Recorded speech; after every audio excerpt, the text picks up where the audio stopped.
खरं म्हणजे अनिल बोंडे बोलतात, हे अनिल बोंडे बोलतात असं नाही.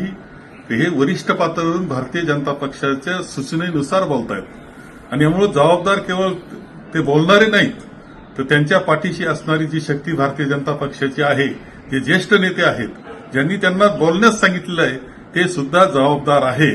आणि ही प्रवृत्ती नथुराम गोडसे प्रवृत्ती आहे की ज्यांनी या देशाचं स्वातंत्र्य मिळवून देणाऱ्या महात्मा गांधींच्या बाबतीत जे कृत्य केलं, ते कृत्य पुन्हा राहुलजींच्या संदर्भात करावं, इतक्या दुष्प्रवृत्तीनं त्या प्रवृत्तीतून ते बोललं जातंय, ही वस्तुस्थिती आहे.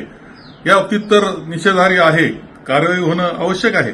आणि एक गोष्ट लक्षात घेतली पाहिजे की आमच्या नेत्यांच्या बाबतीत किंवा देशातल्या जे विरोधी पक्ष नेते आहेत आज सर्वोच्च सभागृहाचे, त्यांच्या संदर्भात त्यावेळेस बोललं जातं, त्यावेळेस तुमच्याकडे सुद्धा नेते आहेत, त्यांच्या संदर्भात सुद्धा वाईट बोलणं शक्य आहे, परंतु ती आमची संस्कृती नसल्यामुळे बोलत नाही, हेही लक्षात घेतलं पाहिजे.